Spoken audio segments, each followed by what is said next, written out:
Hello, and welcome back to Let's Talk Transformation. I'm Susie Lewis, your host, and here's a question I want you to sit with for a second. If your calendar got cut in half tomorrow, not by you intentionally, but by force, what would you actually stop doing therefore? And why are you still doing it? Today's guest thinks most senior leaders already know the answer to this, but they just cannot bring themselves to act on it. Nell Dewey, known to most of you as Nell 3D, is a keynote speaker, leadership advisor, Forbes contributor, and the creator of Lead in 3D framework. Nell, your work draws on 2 decades on the front lines of global development and humanitarian leadership to help high-performing and purpose-driven leaders solve this strange problem. So they are leading and delivering on paper and quietly running on empty. Nell, welcome to the show. Thank you so much, Susie. I'm really glad to be here. It's a pleasure to have you on the show, Nell. And so let's go back to leadership. Most leadership advice tells us to add another habit, another tool, another mile, another meditation. But you say that the most strategic thing the leader can do right now is subtract. So subtract to succeed, take your words. In this episode, we will be looking at what that actually means in practice, not in theory. What does it mean for senior leaders running in an AI-saturated, always-on world? And we will tackle the gender asymmetry that nobody wants to talk about, the cognitive cost of doing more, and what regenerative leadership looks like when you stop treating exhaustion as a badge of seriousness. So, Nell, can we start there? You talk about leaders who come to you, not in free fall or exhausted, but relatively, in inverted commas, successful. But they're sensing that something's not right. So what happens there? Yeah, well, I think we're all kind of familiar with the stories that we've heard or maybe lived ourselves of a forced stop.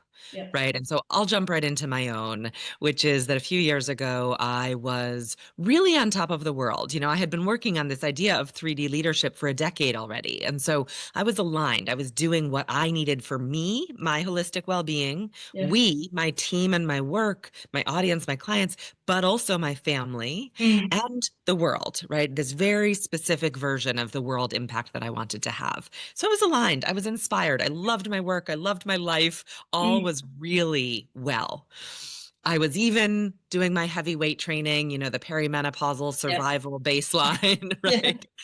And so here I am one Friday morning driving to the trainer on top of the world and very busy. There was a lot going on in work, in life. I have adult stepkids. We're planning weddings. We're buying a second. There's a lot going on. And I didn't even touch it. I glance at my phone in the cup holder. And this is not to say I'm I'm not. I do, a quick text, a quick nav, right? Whatever we are. I know I shouldn't, but I do it. This wasn't that. It was a glance down. But Susie, it was enough to miss a turn and go head on into a 20-ton landscaping truck. Wow. Okay. I totaled the car. And by some grace of the angels around me, I think partially because I was so aligned and on purpose, and doing my meditations and doing my exercise and all the things, I was saved and totally fine, as were the 3 people in the other car. Thank goodness, hallelujah, right? They were 10 feet or so above me and everyone was safe. Wow. But it was a forced stop, not in a matter of days, because it landed pretty quickly. And, I was back at it and I really wasn't injured at all. I had some real bruising from the airbags and burns, but I was totally fine.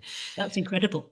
It was an incredible experience. And so that was this really potent aha and kind of pivot in my success. Yeah. To see, no matter how aligned, inspired, impactful, all of the things, if we're doing too much, it's actually dangerous to our physical well-being, but also to humans around us. And I think it's interesting, isn't it? Because hearing you speak, you didn't feel empty. I often hear, I knew because I felt empty. But you didn't feel empty. You felt busy and impactfully and fulfillingly busy. Yeah, 1,000%.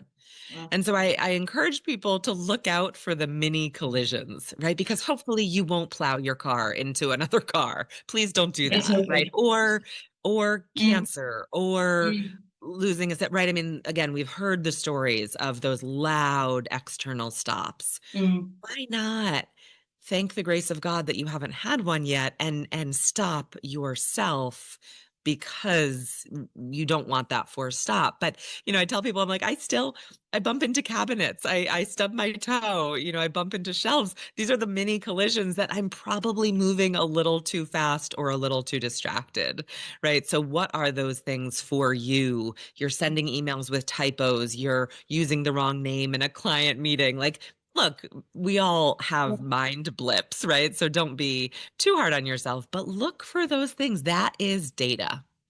And talking about data and those type of things, which happen to me all the time, but I just think it's me not concentrating enough or not paying enough attention or doing two things at once.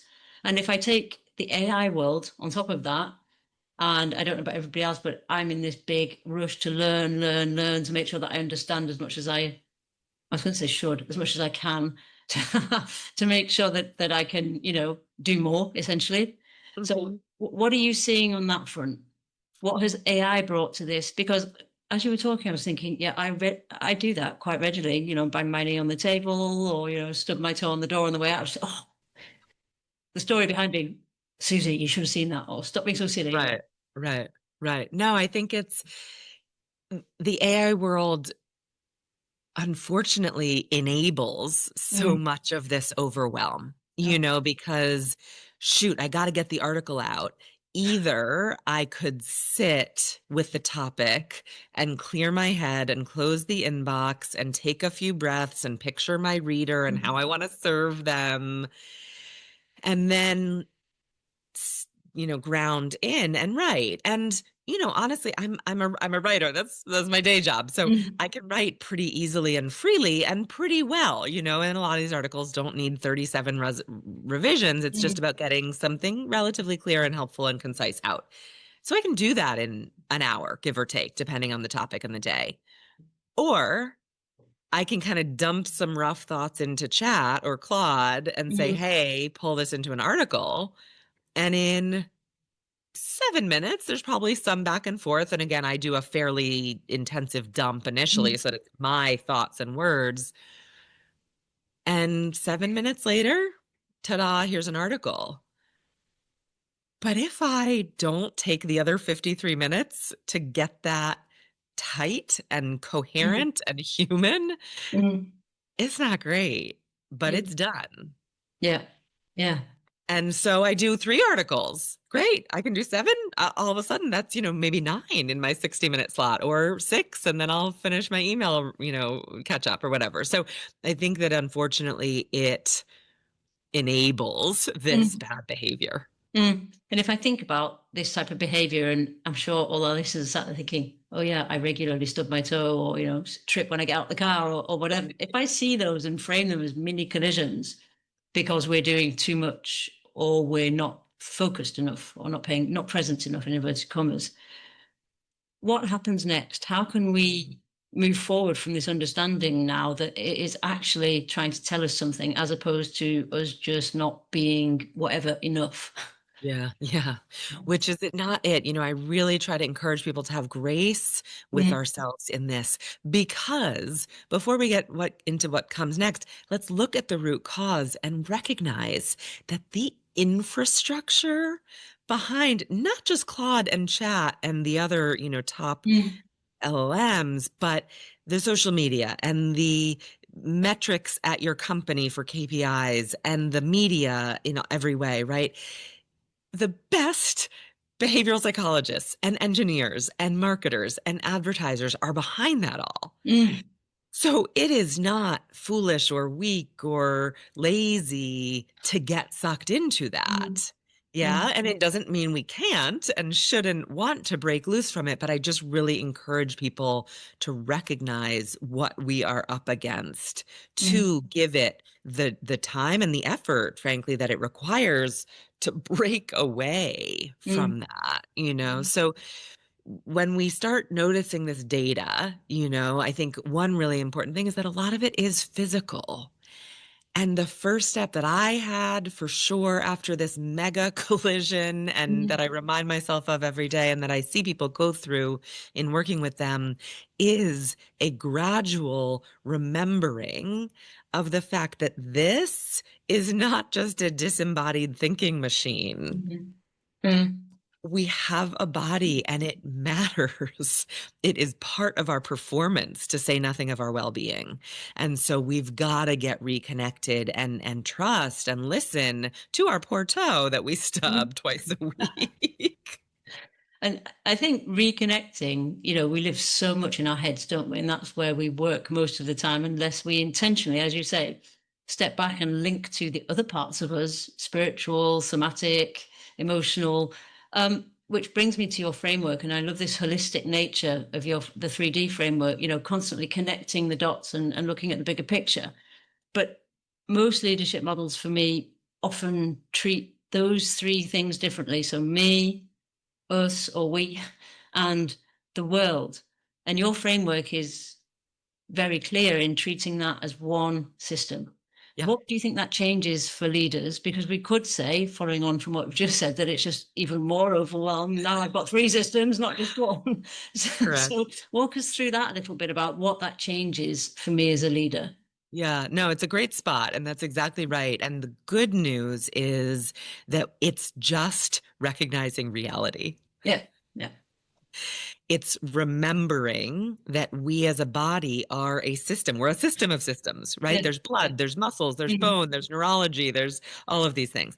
We operate in systems, whether that's your family, whether that's your team, whether that's your organization, whether that's your industry, whether that's your community, right?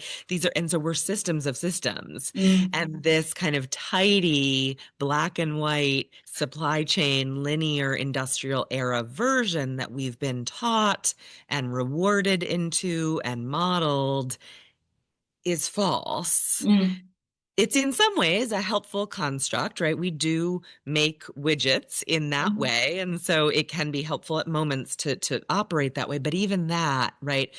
Where is the widget plastic coming from? mm, And what are they dealing with in terms of weather systems or economic crunches or geopolitical challenge? And, all of that matters. And so what happens when we recognize that me and we mm, and world are inevitably connected is that we drop into reality. And that opens all kinds of opportunities because yes, and sometimes there are trade-offs. Not mm, gonna lie, right? Sometimes there are things that are in direct opposition. mm, But actually, in this quantum world that we have the blessing of living in, there are massive opportunities that when you connect the dots and realize, gosh, when I do my workout and really drop in before starting the day, I can buzz through tasks quicker, more efficiently, more creatively, and a mm, bit happier so that should someone, God forbid, interrupt me with a challenge or a problem or good news, I mm, don't bite their head off or give them the bare minimum and shut down, right? mm. So that's the change, is that we find these win-win-wins. And it brings me to everyone's heard that less is more, and it's this corporate speak of less is more, which isn't necessarily what you're talking about, although that's what it makes me think about. But the less is more is now equated with what our brain normally does. If you say to me, Susie, I'd like to do that better, I'd be like, what else should I do?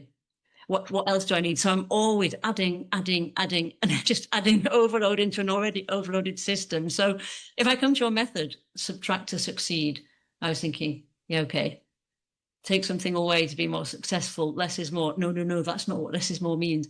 So it's really interesting. I'm sure all our listeners are familiar with the corporate less is more. Yeah. So if I take us back to subtracting to succeed and your stop, drop, roll methodology, which sounds super simple, which is part of why I like it. Yep. It could also be part of why people may resist it because nothing that works is that simple, or is it? So can you walk us through that and Yeah. what each step looks like and how it works? Yeah. So the visual that I want to give folks as Mm. incentive to get over that resistance for exactly the reasons you just shared is that we're taking it from a floodlight, Mm, right? Kind of scattering our light over everything that we may touch, our industry, our direct report who's struggling, our kid, our Mm. aging parent, global peace, like all the things, and bringing it down to a laser, which is Yeah. actually the tool that we use to heal things, Yes. right? The form of light that actually has impact is a laser.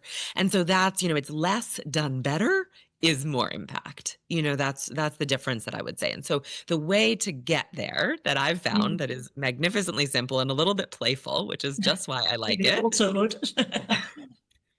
is stop, drop, and roll, which comes from fire safety, certainly in the US. I think you have a slightly different version globally, but Mm. if something is on fire on your body, you don't frantically run around because that flame, that fans the flames with oxygen.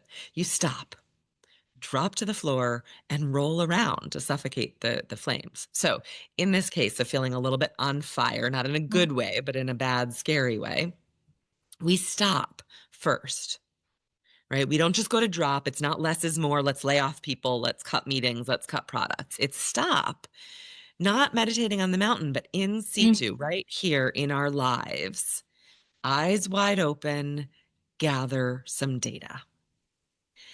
And again, I've stubbed my toe twice more than I usually do by Wednesday. So maybe that's something. My body's trying to tell me something. My body's trying to tell me something. Mm.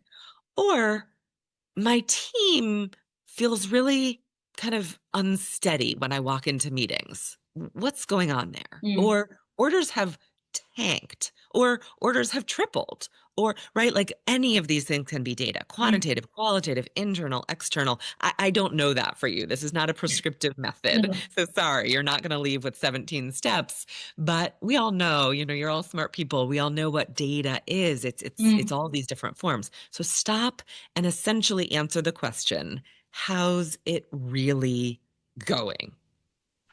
Okay. Whether that's about your team, about your Mm. kids, about your whole life legacy, Mm. it's fractal. It can be on any level of specificity or scale. I'm also hearing an invitation to hold that data now, to look at it, because if I watch people burning in organizations, they just run around and the flames get bigger and bigger. Right. So that was what came to mind as a visual analogy as you were talking. It's like people who have loads of data and then ask for some more before they've even looked at what's in their bucket. So yeah, that's Correct. really making me think, okay, an intentional step back to look at what's in my environment. Exactly. Exactly. And again, with grace, this doesn't need to be a Six Sigma peer reviewed study that you're going to publish on Well, your it's toe tempting. stopping It's frequency. tempting to do that. Tick. Tempting. Tempting.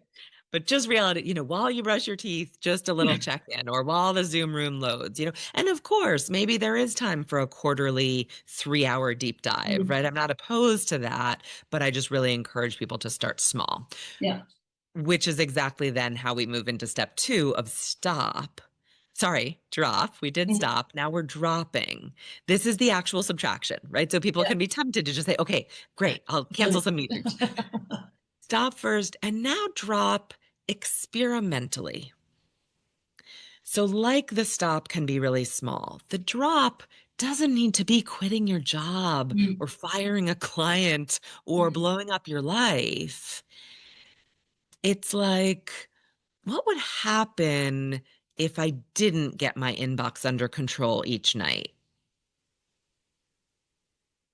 What would that look and feel like?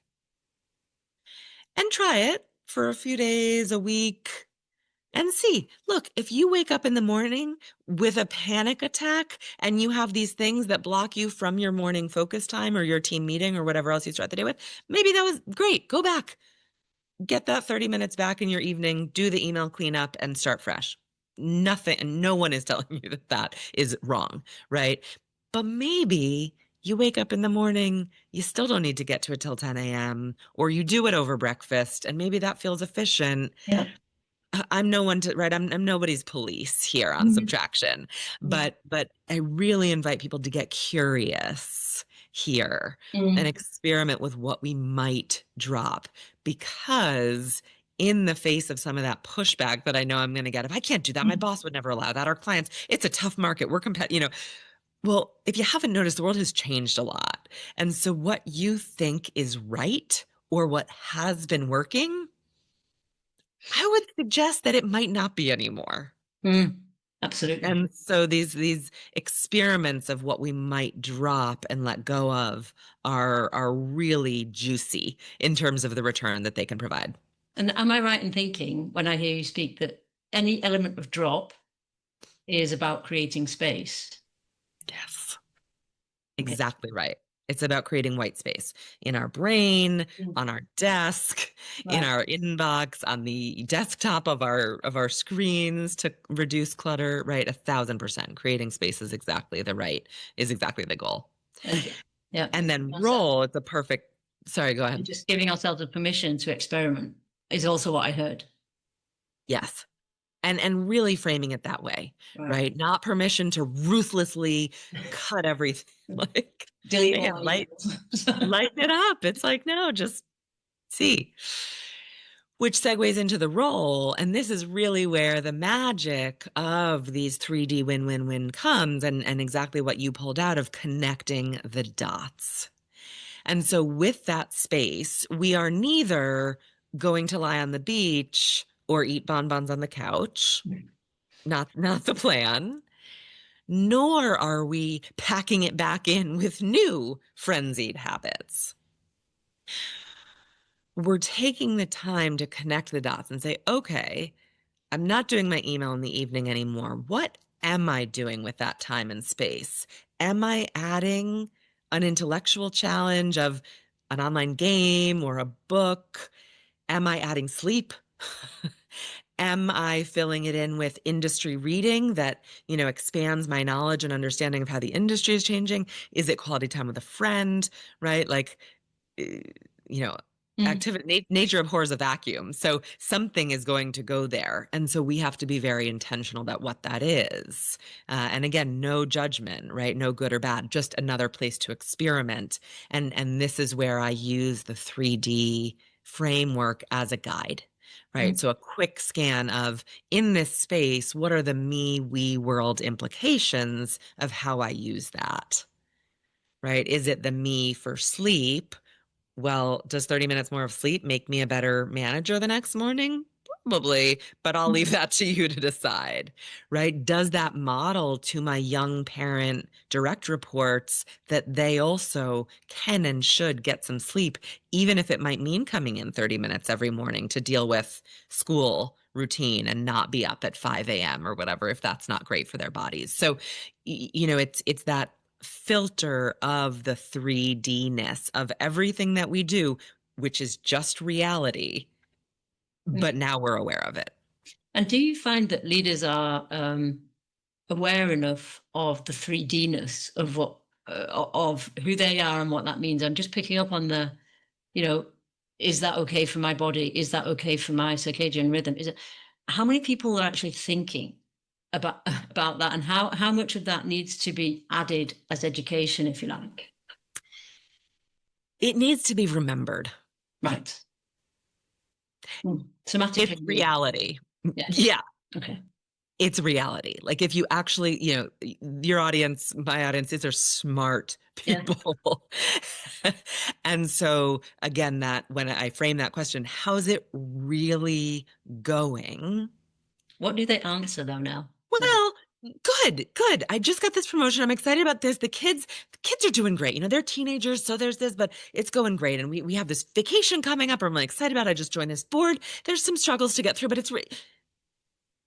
and it's like, okay, stop. drop. Just stop and take a breath and tell me again how it's really going. And I can see and feel immediately whether and how deeply they've dropped in. And they say, good. Hmm. I'm tireder than I usually am. I'm positive about this new workout I'm trying. I think that might help.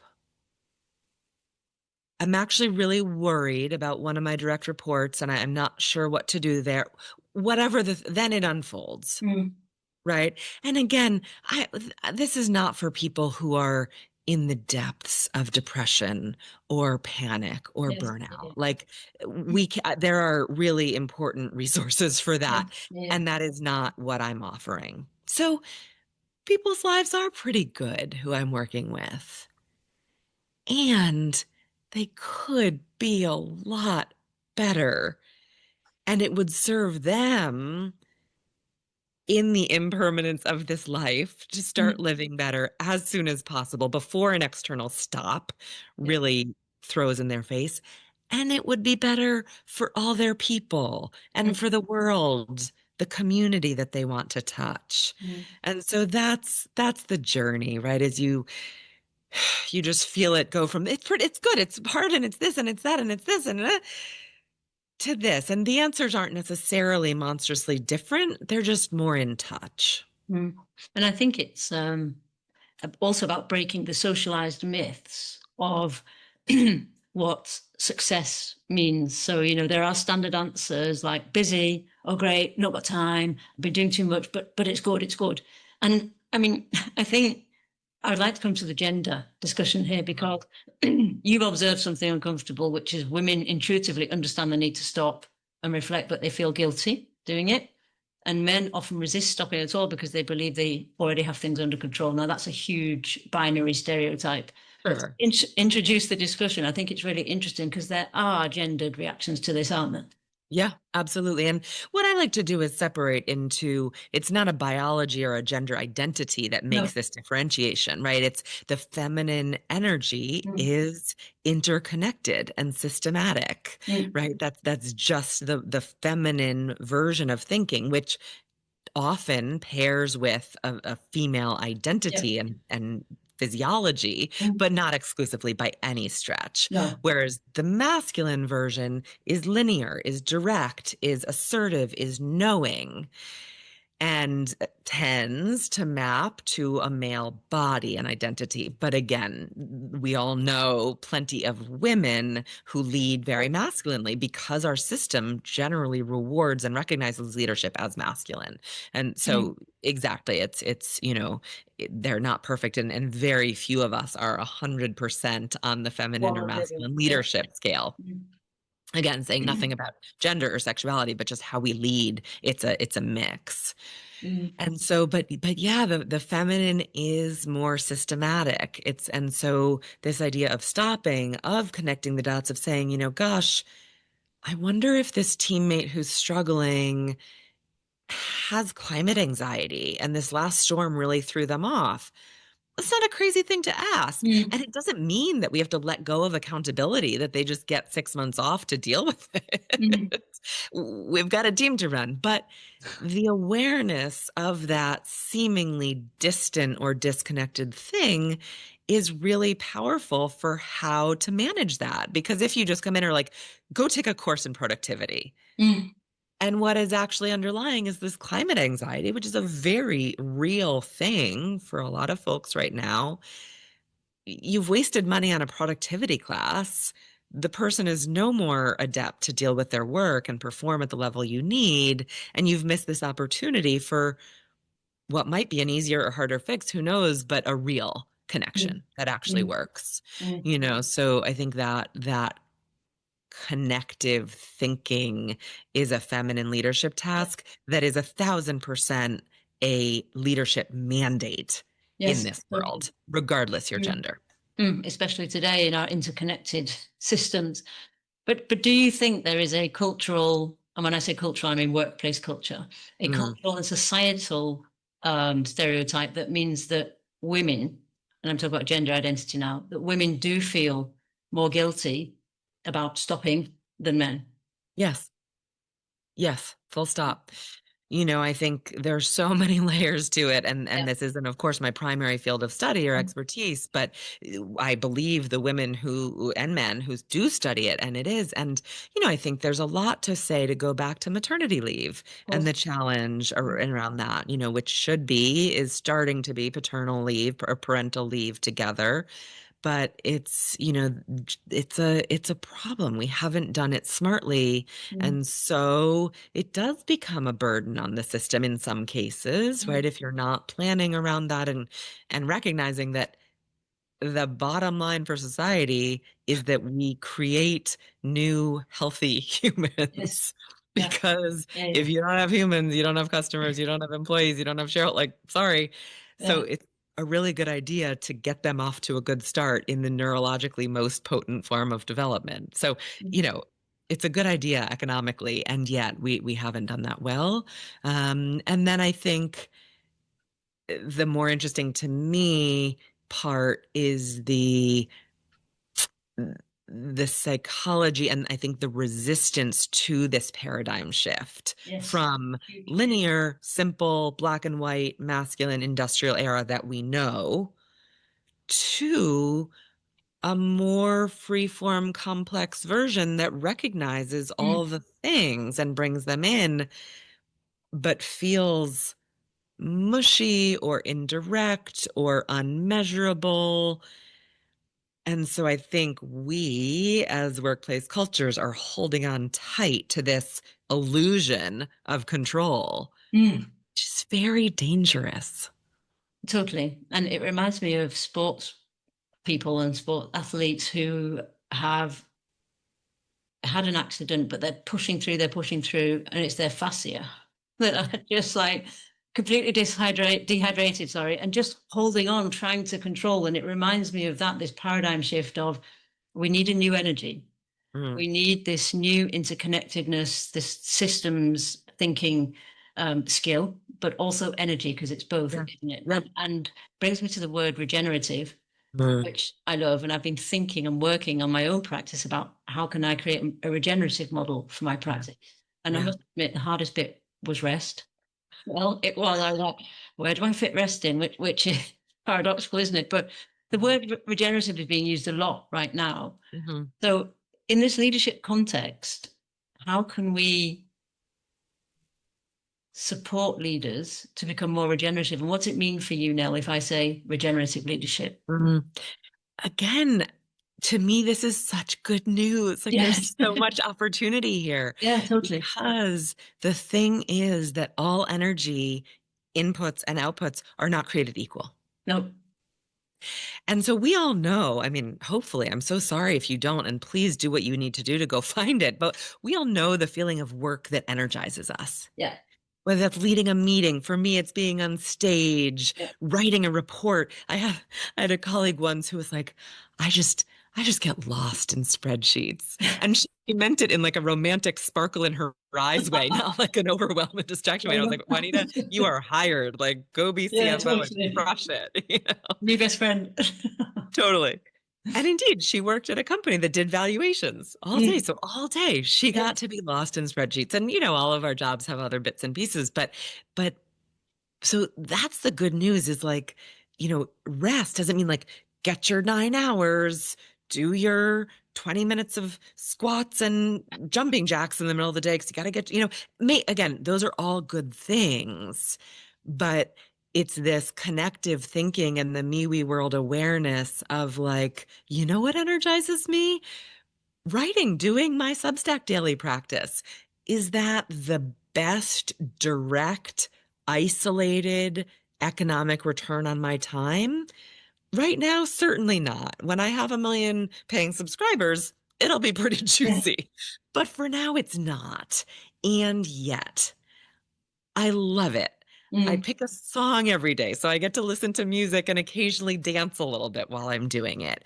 It makes my keynote more nuanced because I think of all these examples, right? And so for me to spend 3 hours doing those daily posts for the next week, I've come to be really clear that that's a great use of my time because of all these other things. Mm. Right. And so, yes, I am a big sleeper. I need ideally 8 hours, no less than 7.5. I need them to be good. I've got my eye shade, cold, AI mattress, all the things. But I know some people truly function well on 6.5 or 7, and maybe that's not your thing. So that's fair enough. But I think the opportunity is to recognize that not all outputs of energy are created equal. So in our work days, not that it's not just stop doing anything that isn't deeply energizing to you. Mm. We all have pieces that are less so, but also rest is not created equal, right? And so if you are really truly in your body and healthy on 7 hours, don't sleep more. That's your Yeah, ideal.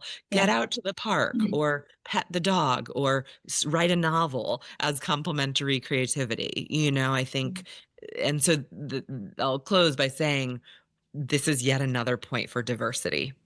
Totally, totally. Because when we lean into our unique functioning, we do what we do in a way that is regenerative, Mm. and we let other people do what they do in that same way, and the complement is magic.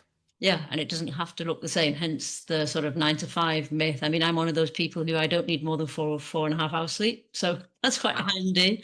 Um, but I still, Model that. yeah, but I still had to reframe rest a lot to accept stepping away from doing, which of course I learned a lot about that in my corporate career. And since I've stepped out of that, rest means something different to me now because I'm doing my work differently. But it's Mm, still interesting to notice yeah. how I'm hardwired we curious, are. what have you picked up? What works for you as rest?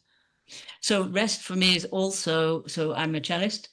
So it's also playing the cello. It's also gardening. It's all cooking is rest. Wandering around singing my favorite songs from the 80s. Much of my son's dismay, it is one of my forms of rest. And also writing. I like writing. Mm, And then there are days, Nell, when rest means literally rest. Sitting, thinking, yeah. being with friends, just resting. Yeah. Yeah. Which, is another little gift from extractive capitalism that we have to be producing Yes. something I mean, I appreciate all those things. And indeed, I Mm. believe and understand and see how they find rest. And we could also label that like idea generation. Yep. Or, Yep. my mom and I were texting last night. She's a massage therapist, but teaches at the massage school and is very wise about Yeah. these interconnections. And, she said, "Do you want to chat?" I'm like, "No, I'm melting. It's time for bed. I'll talk to you tomorrow." And she said, "Oh, good. Get rid of that glial sludge." You know? And there's a neurological thing that happens in sleep, but also in these other brain activity forms Mm. that are literally clearing our thinking in a neuronal way. It's not woo-woo millennial influence like, life work balance. It's neurology.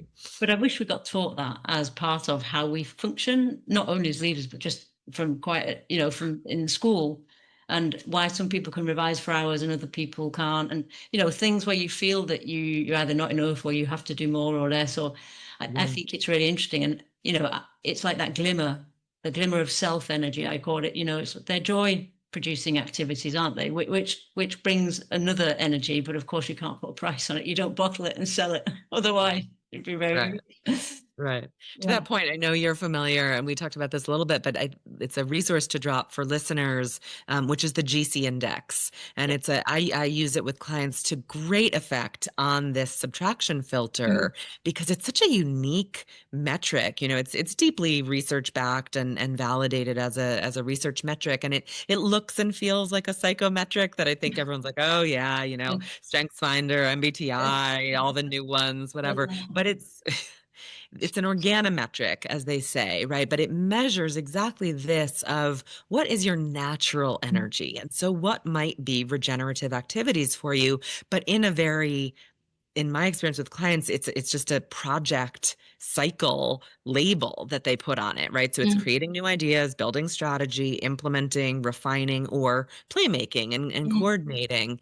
And when I work with that, with especially in a team, when we all learn what our natural energy Mm. is, the opportunity for delegation and collaboration is phenomenal.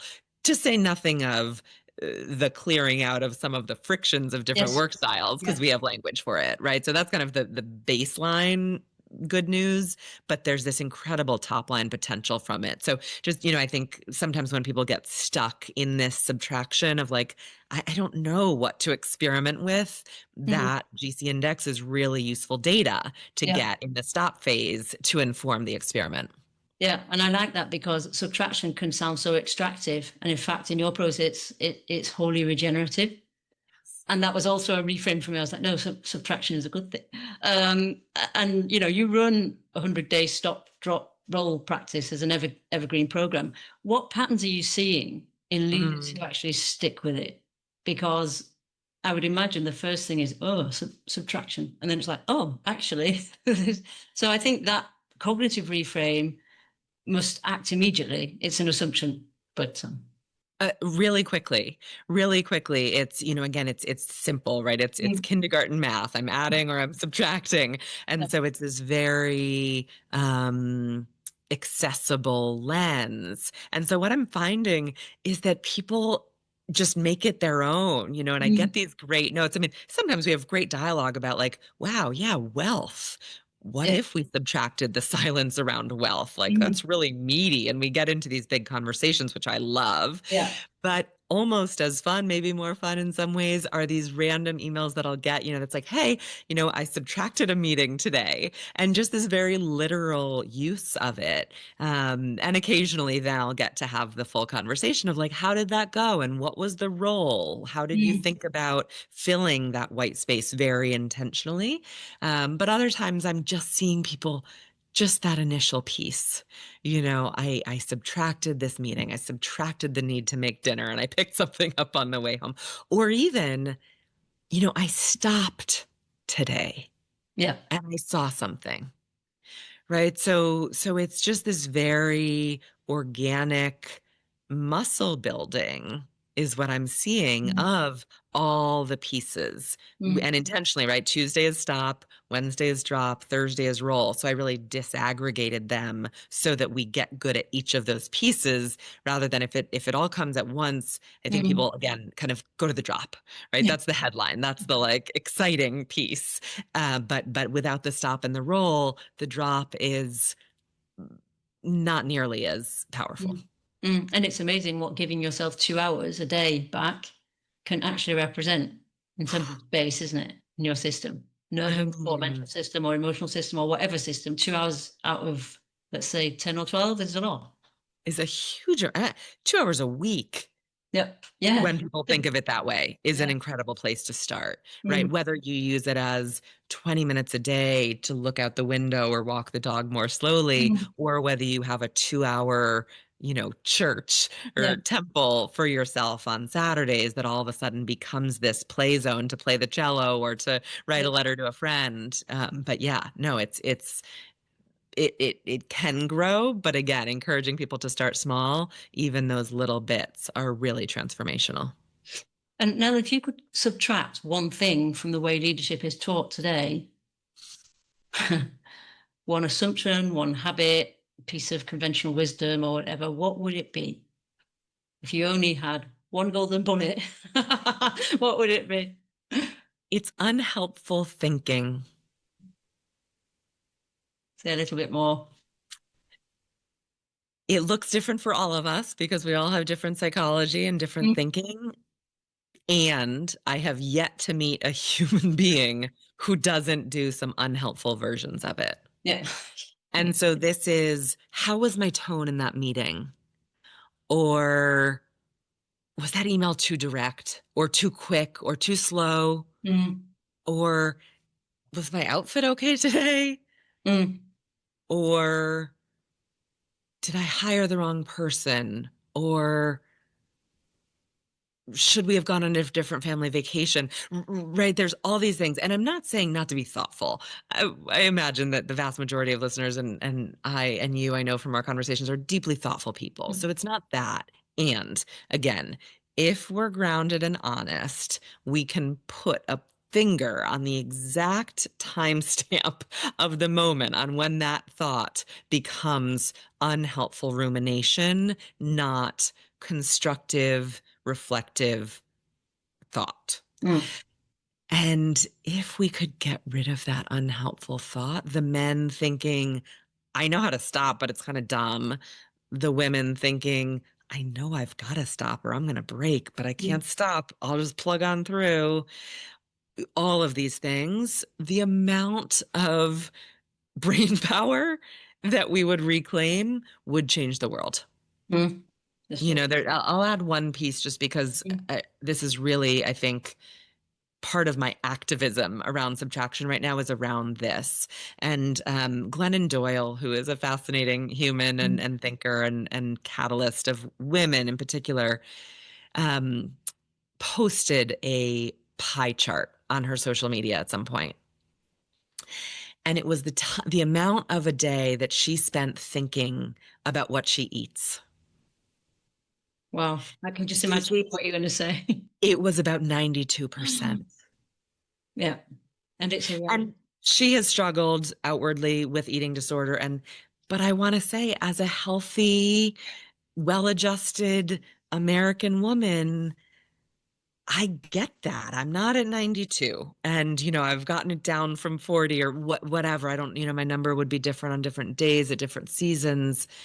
But that's a really good example. So maybe for you, again, it's tone of voice or ambition or parenting. But imagine the creativity that you could unleash if you reallocated that thinking time in a way that's more aligned to what you actually care about. Wow. I think my first stop will be the stories I tell myself because that's where you get the unhelpful thinking, isn't it? And they are familiar. So it's like, oh, this chapter again, I'll just reread it. I'll just reread it. And it's not even a choice. It's literally, again, Yeah. it's neurology. It's wired in your brain. So it just fires Mm. if you're not building that stop muscle. Mm. No, we're coming to the end of the podcast, but can I just ask you one thing? You've done so much on this. What is the most transformative thing you have ever done in this area? Mm. Mm.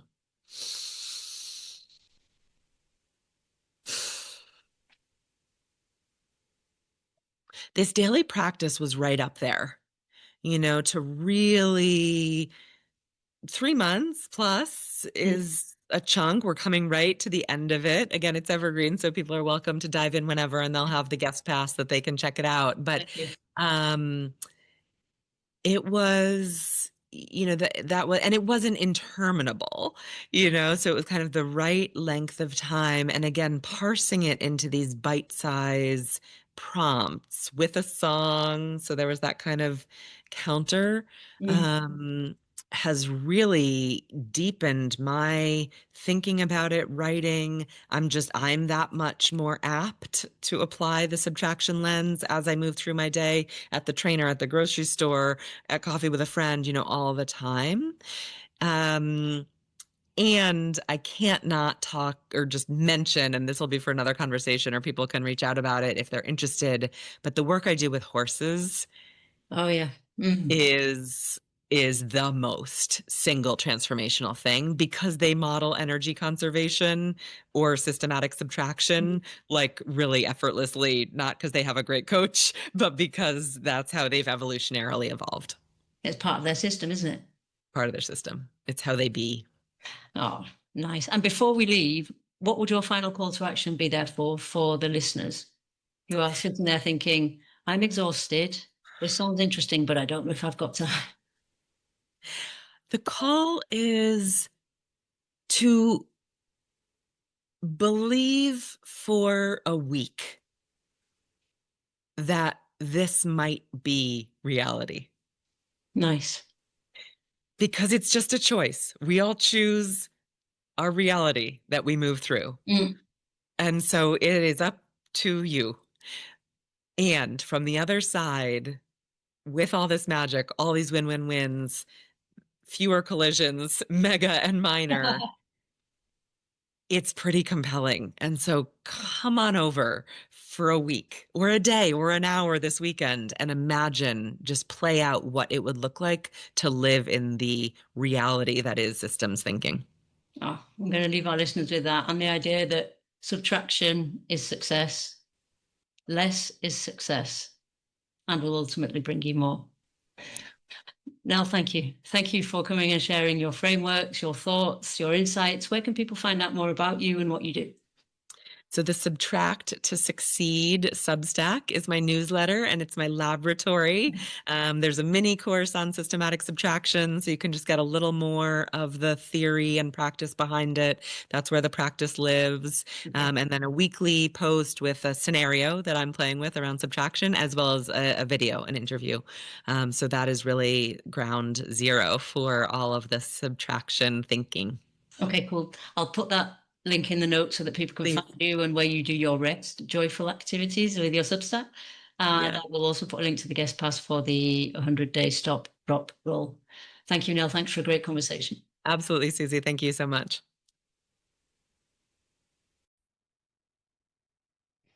So there's a line I'm going to take away personally from this conversation and probably stick somewhere very visible for me, which is the most strategic thing a tired leader can do is stop pretending that exhaustion is the cost of doing business.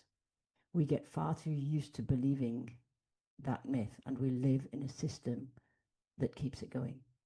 If you've been listening and recognizing yourself in any of this, the missing 1%, the calendar that owns you, or that quiet sense, that intuition that you're winning but at the wrong game, Nell is opening up guest access to a 100-day stop, drop, roll practice for our listeners. You'll find the link in the show notes.